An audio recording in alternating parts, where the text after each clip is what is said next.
વિદ્યાર્થી મિત્રો, મારી યુટ્યુબ ચેનલમાં તમારું હાર્દિક સ્વાગત છે.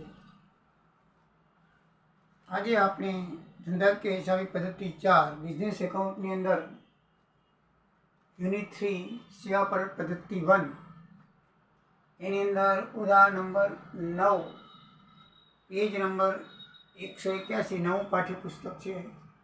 બધાની પાસે આવી ગયા હશે. તો પેજ નંબર 181 ઉદાહરણ નંબર 9 ની અંદર પરીક્ષામાં 3 વખત પૂછાયેલું છે, 8, 11 અને 19. તો અગત્યનું ઉદાહરણ છે. મિત્રો, આપણે 9મું ઉદાહરણ જોઈએ. એની અંદર એક નર્મદા ટ્રાન્સપોર્ટ કંપની છે, એની 4 મેટાડોર છે અને નર્મદા કોલેજના વિદ્યાર્થીઓને ભરૂચ સ્ટેશનથી કોલેજ લઈ જવા અને લાવવા બંને માટે ભાડે રાખેલું છે કોલેજે. અને કુલ અંતર લઈ જવાનું લાવવાનું એટલે સ્ટેશનથી કોલેજ ને કોલેજથી સ્ટેશન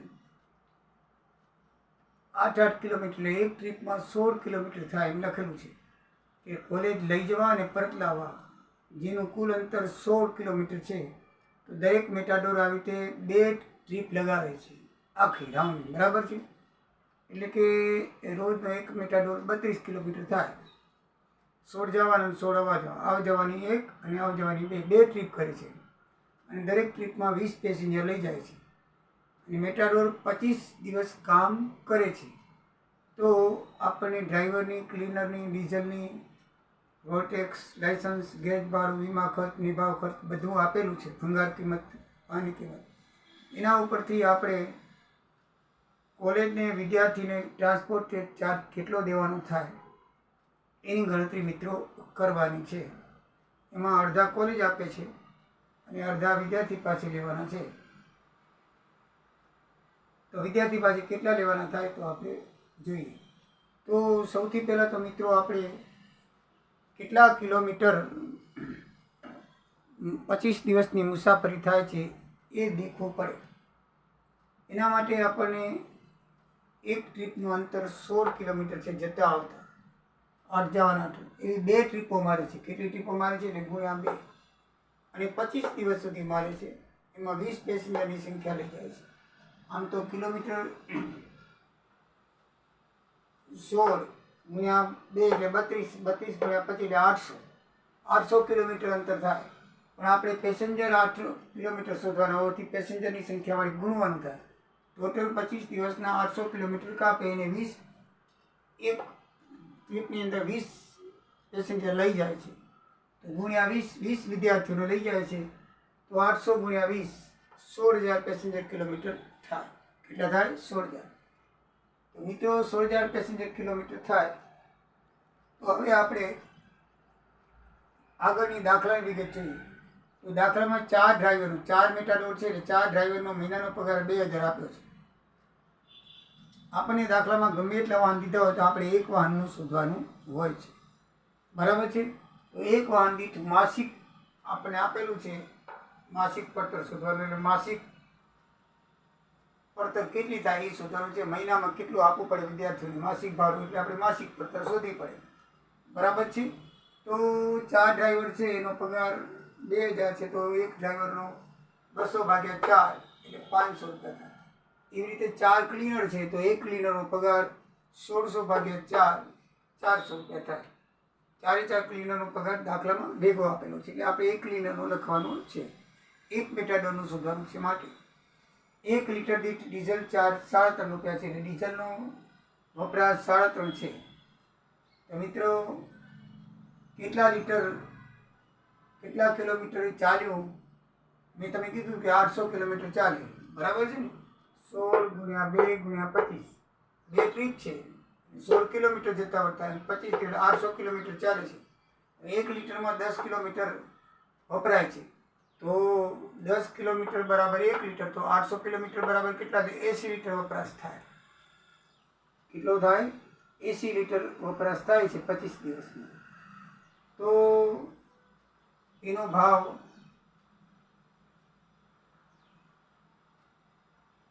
એક લીટરનો દાખલા તરીકે આપેલો છે. 10 કિલોમીટર 1 લીટર.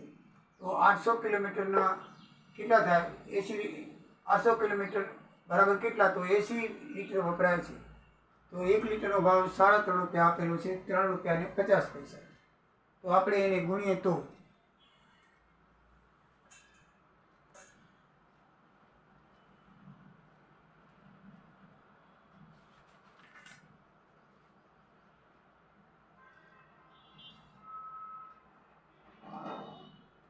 એસી લીટર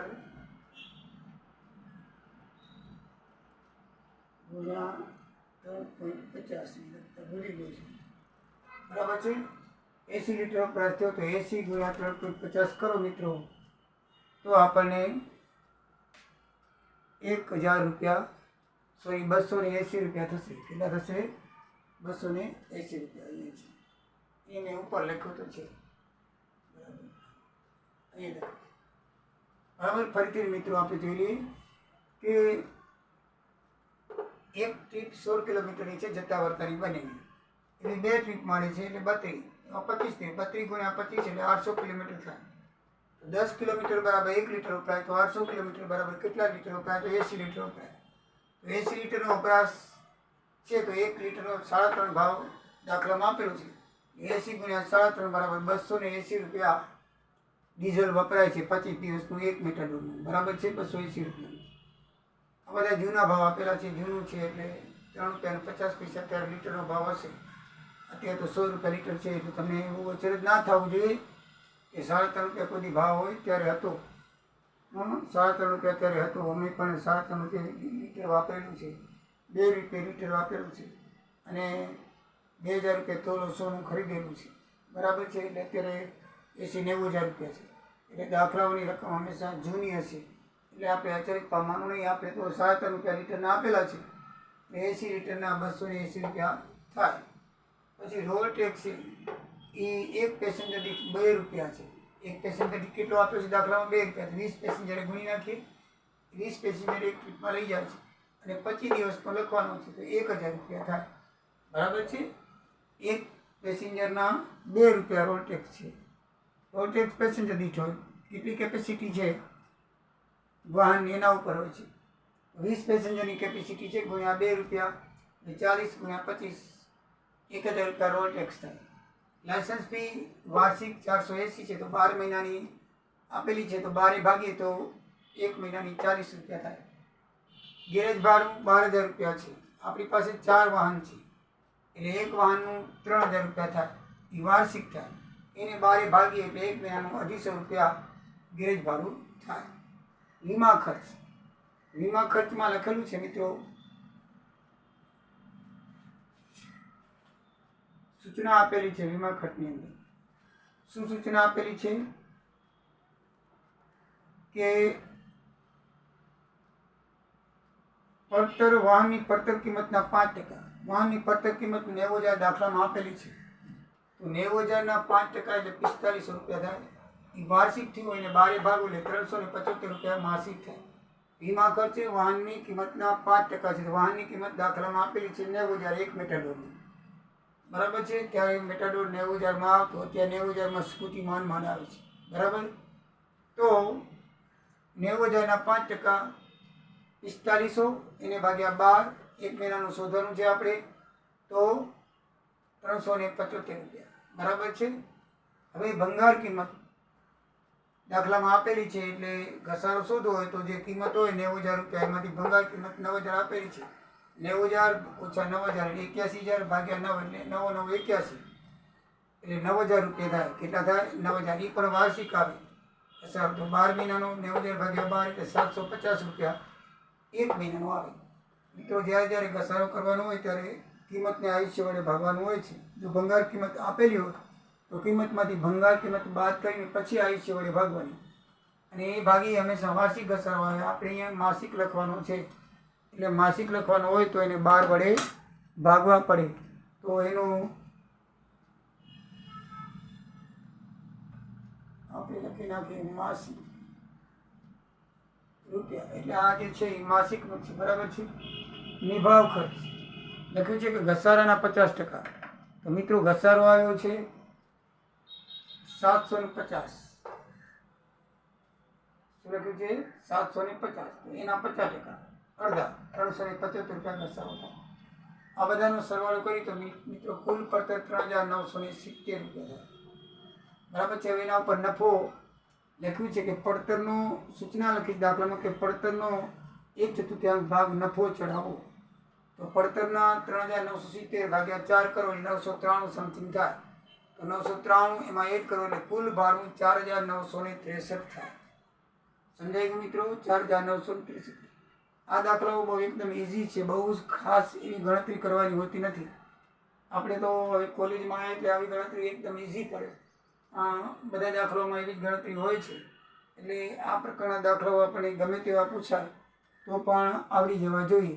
2-4 વખત તમે પ્રેક્ટિસ કરો ઉદાહરણીને સ્વાધ્યાયમાંથી. હવે આપણે સ્વાધ્યાયના દાખલા ચલાવશું. આ પ્રકારનો આ છેલ્લો દાખલો છે ઉદાહરણનો. પછી સ્વાધ્યાયના દાખલા ચલાવીને આ ચેપ્ટર પૂરું કરશું 2-4. બરાબર છે? તો મિત્રો આ રીતે સેવા પડતર ટોટલ થઈ. આપણે પેસેન્જરની કિલોમીટરની ગણતરી કરી. હવે જવાબ આપણી પાસે માંગેલો છે કે વિદ્યાર્થી દીઠ ભાડું કેટલું થાય. તો સૌથી પહેલાં તો આપણે પેસેન્જર કિલો દીઠ ભાડું કેટલું થાય એ જોઈએ. તો પેસેન્જર કિલોમીટર આપણને કિલોમીટર ટોટલ આપેલા છે 16,000. 1 કિલોમીટરનું શોધવું હોય તો કુલ ભાડું 4963 ભાગ્યા 16,000 કરો તો 0.31 પૈસા 31 રૂપિયા થાય એટલે 31 પૈસા થાય. 1 કિલોમીટરના કેટલા થાય? 31. હવે ટ્રીપ છે 16 કિલોમીટરની એટલે 16 કિલોમીટરને તમે 31 ગુણો એટલે 4 રૂપિયા 96 પૈસા થાય. એક ટ્રીપના 4 રૂપિયા 96 પૈસા થાય. બરાબર છે? તો એવી 25 દિવસ સુધી ટ્રીપમાં લેખવામાં આવે છે. તો 25 દિવસના લેખવા તો 4 રૂપિયા 96 પૈસા 25 દિવસના કેટલા? 124 રૂપિયા માસિક થાય એક મેટાડોરનું. તો માસિક ભાડું 124 માંથી 50% કોલેજ ચૂકવે છે એમ લખેલું છે દાખલામાં. તો અડધા બાકી 50 રૂપિયા એટલે 124 ના 50% એટલે 62 દરેક વિદ્યાર્થીએ આપવાના થાય. એટલે વિદ્યાર્થી દીઠ ભાડું 62 રૂપિયા કોલેજનું ટ્રાન્સપોર્ટેશન ચાર્જીસ થાય. દરેક વિદ્યાર્થીએ આપવાનું થાય. સૌથી પહેલાં મિત્રો આપણે 16,000 કિલોમીટર છે એમાં 1 કિલોમીટર દીઠ કેટલું થાય એટલે જેટલું આ જે ભાડું આવ્યું એને ભાગો 16,000 કિલોમીટર એટલે 31 પૈસા આવ્યું. હવે આપણે એક ટ્રીપ 16 કિલોમીટરની છે જતા વળતાની. હવે આપણી પાસે 31 પૈસા ભાવ આવ્યો તો 16 કિલોમીટરના કેટલા થાય? 4 રૂપિયા 96 પૈસા. હવે આપણે 25 દિવસનું ભાડું દેવાનું છે. આ એક દિવસનું થયું તો 25 દિવસમાં એક દિવસના 496 તો 25 દિવસના 124 રૂપિયા થાય. મિત્રો 124 રૂપિયામાં 50% કોલેજ ભોગવે 50% આપણે દેવાના એટલે અધોઅધ 50-50. તો 50-50માં 62 રૂપિયા દરેક વિદ્યાર્થીએ આપણે કોલેજને આપવા પડે. મિત્રો આ રીતે દાખલો સમજાઈ ગયો હશે, ના સમજાય તો કોમેન્ટ કરશો. બરાબર છે? મારો વિડીયો જો ગમ્યો હોય તો લાઈક કરશો અને તમારા મિત્રોને ફોરવર્ડ કરજો. જય દ્વારિકાધીશ, જય સિયારામ.